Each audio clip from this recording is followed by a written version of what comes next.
the transition of meals from its sacred symbolism of indigenous identity to food as a commodity is what Caitlin B. Curtis calls the colonization of the table. The symbolic indigenous table loses its significance when people are forced out of their land, leading to a gradual forgetting of the sacred art of land cultivation and the sharing of traditional meals for alien foods that have no relevance in the people's context and ancestral worldviews. And it ends in cultural decadence.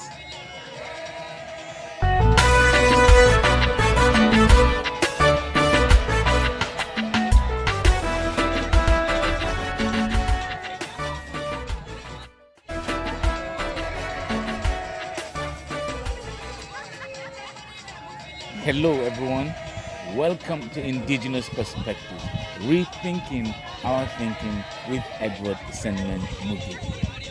Food and its significance in the lives of the indigenous people is our focus in this episode.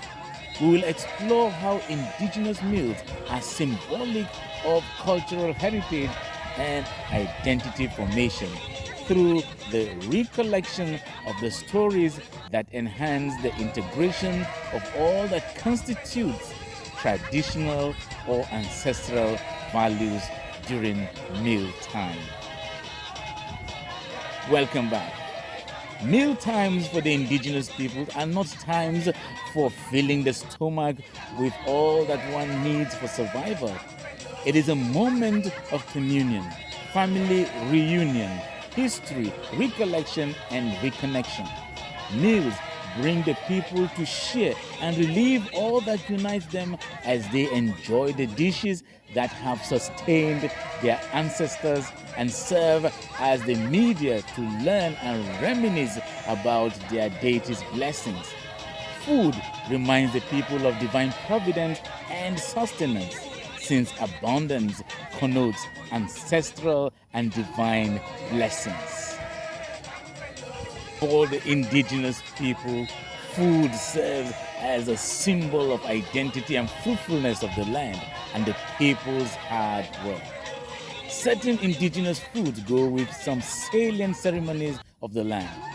As averred by Caitlin B. Curtis, indigenous places of eating serve as sacred places where ancestral connection is celebrated and cultural heritage is renewed. It explains why indigenous foods are prepared according to ancestral laid-down principles and traditions. Reminiscing, the story behind the meal helps the people to imbibe and embody their cultural values. The result of the abandonment of traditional food by many indigenous people led to Curtis' call for a decolonizing of the indigenous table, where the sacredness associated with every meal is recaptured and relived. Once indigenous meals are taken out of the cultural context, they assume the status of a colonial table where individuals participate in eating for survival without any form of history accompanying the sharing of the table. Curtis also holds that a decolonized table is an inclusive and welcoming one where all are welcome, even if not included in the initial preparation. It entails cultivating love rather than selfishness. A decolonized table opens sincere conversation and sharing the sacred meal of the land.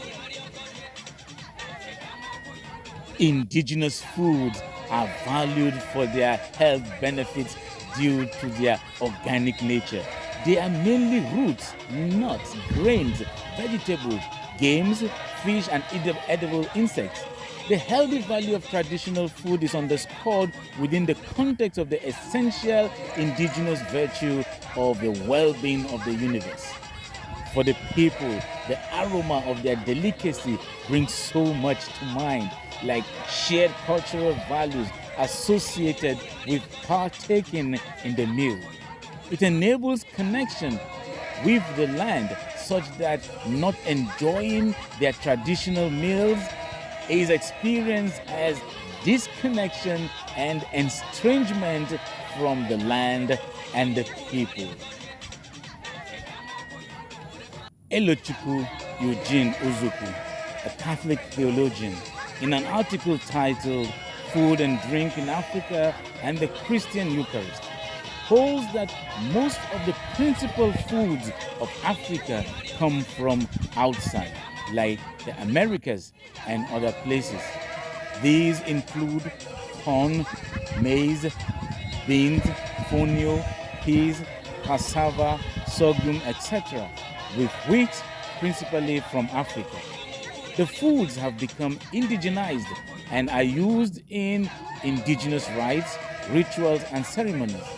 As part of the diet of most indigenous people, these form part of their myths of origin, as alluded to by Uzuku. Indigenous food is sacred because, according to an Igbo saying, and I quote, "What humans eat, they give to their gods," unquote, since nothing defiled is presented to the spirits. The sacredness of indigenous food is associated with the sacredness of the land. It shows the spiritual value of indigenous food.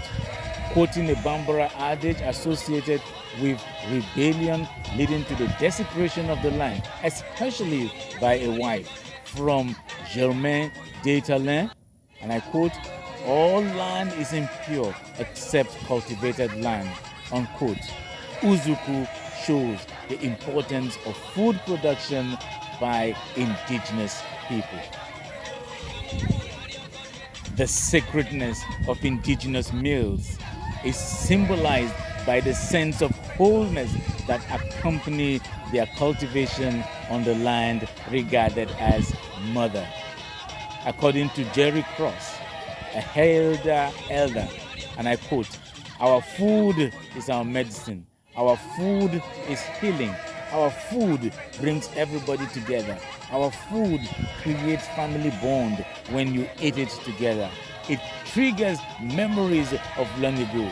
There's so many aspects of our traditional food that are so important," unquote. As cultural food, once eaten within the cultural context, a sense of cultural identity is enhanced. The spiritual significance of food cannot be overemphasized by the people, as it aids the integration of different dimensions of the person, resulting in well-being. Meal times are times for recounting the historical antecedents of the food that inspire identity formation and cultural promotion in the life of the people. Thanks for joining Ancestral Heritage TV. Until next time, always remember that your identity is formed in your culture. Follow Ancestral Heritage TV at ancestral_heritage TV on YouTube, X, Facebook, LinkedIn, Instagram, TikTok, and Threads. Please don't forget to like, subscribe, drop a comment, and share this video. Goodbye.